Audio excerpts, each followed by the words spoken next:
Alright, here we are, last day of January, and I just want to get this out before I start crying because it is my last vlog. I started this 3 years ago with an attempt to master my morning routine, and it's pretty much taken me this long to get my act together.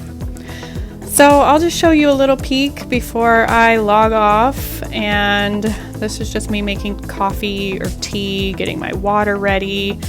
One big change that I made was I brush my teeth at my sink downstairs in the kitchen, and then I also have a toothbrush in the shower for night time. That way I don't forget before I go to sleep, and it seems to be working out pretty well. So I don't do a face mask every morning, but I like to do something. I definitely wash my face every morning, just wash it off maybe with warm water. I also don't do my nails every day, but I wanted to show you this little trick that I've been learning where I get press-on nails and then just cut them down to fit my regular nail.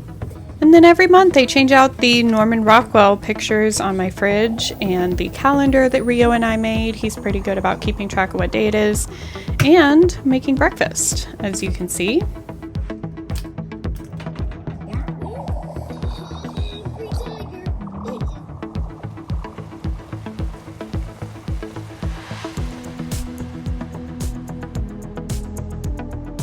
So I've been doing the same 12 yoga moves in the morning and at night for a few years now, and I think it's keeping me alive. I usually get a little breakfast after I take Rio to school, and then once a month I'll go and do a big grocery haul, and then twice a month I go and pick up produce. So this is me starting out my A&P class that I'm taking this semester. I have not got to the dissection part yet. Not looking forward to that. So if it's a day where I'm in town, I usually stay home and do schoolwork. If it's an Omaha day, which is usually twice a week, but actually starting in February, I won't be doing that anymore. So I'm going to show you what a typical day has looked like over the last few months. And that would be us going to Omaha on Tuesdays and Thursdays and me running Instacart.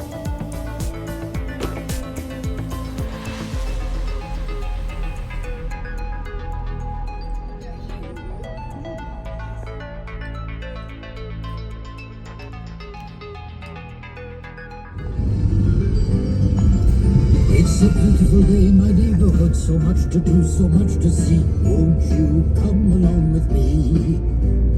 Won't you come along?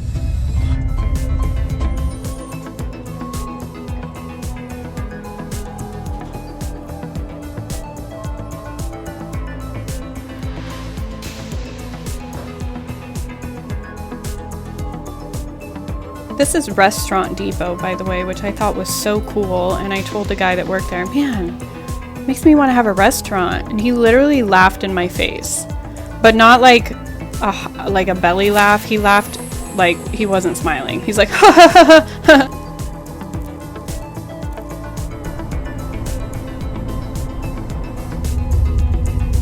Yay!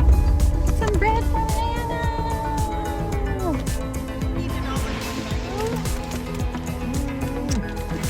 We always get our bread from Nana, my mom. She makes sourdough, and sometimes we get it curbside, which is so amazing. I cannot even express how grateful we are for that. Here's me feeding Mr. Brown his second meal of the day because I didn't realize it, but I actually adopted a pig. So sometimes I get to socialize, and this is a little clip of me at my older sister's birthday party.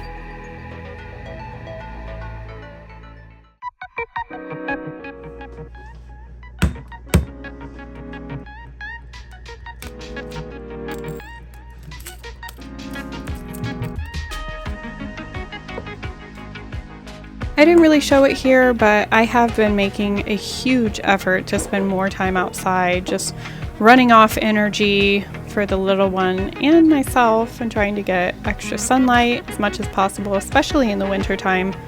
But in the next few clips, you'll see me doing some housework, and just so you know, I don't do this all every day.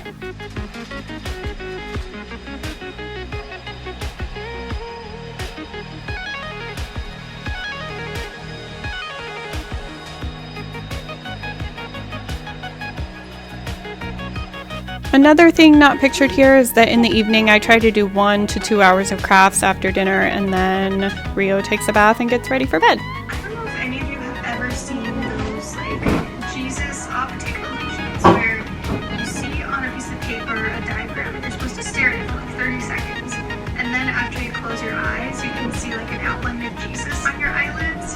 That is because of the iconic memory, because of the sensory visual memory that keeps that image stored in your mind for a few seconds after it's gone. Now, when you pay attention to sensory memory and you are sensing and perceiving, that information gets used by the short-term or working memory. The short-term memory is also very, very limited. It can only really hold 5 to 9 seconds in your short-term memory.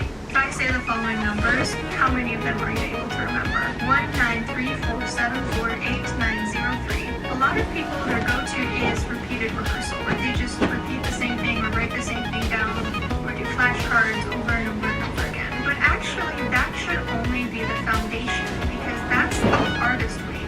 To get to a deeper level of memory processing, you generally have to associate a piece of information with something else. So this is where you get collaborative rehearsal, or you could use imagery, where you use an image association. This is why a lot of times when people have a whole lot of writing on PowerPoints, it doesn't help anyone store that information.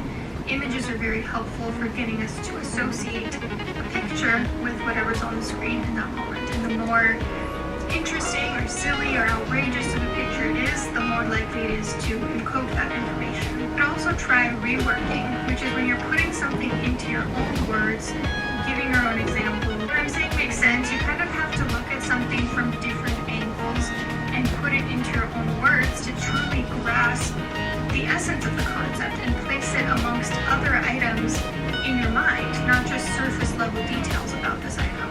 So each of these 1 pages is like 4 to 6 pages worth of notes usually. But see, basically what I'm trying to accomplish is I'm trying to put everything in a box, inside a box, inside a box. Because I know these are things that stir people's emotions quite a bit. And if I give an example about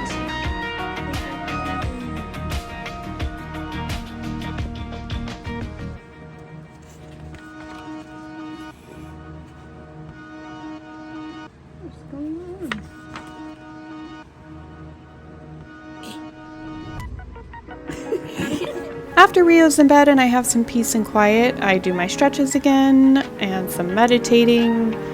I might read a book. I always take a shower or a bath. And then I lay down and read the Bible. And lately I've been doing a 365-day plan where I try to make it through by the end of the year. That's like 3 or 4 chapters a day, and I'm so into it. I mean, these stories are bizarre. And I don't just love it, let me tell you, I need it, because Lord grant me the patience this kid stays sitting right on my last nerve.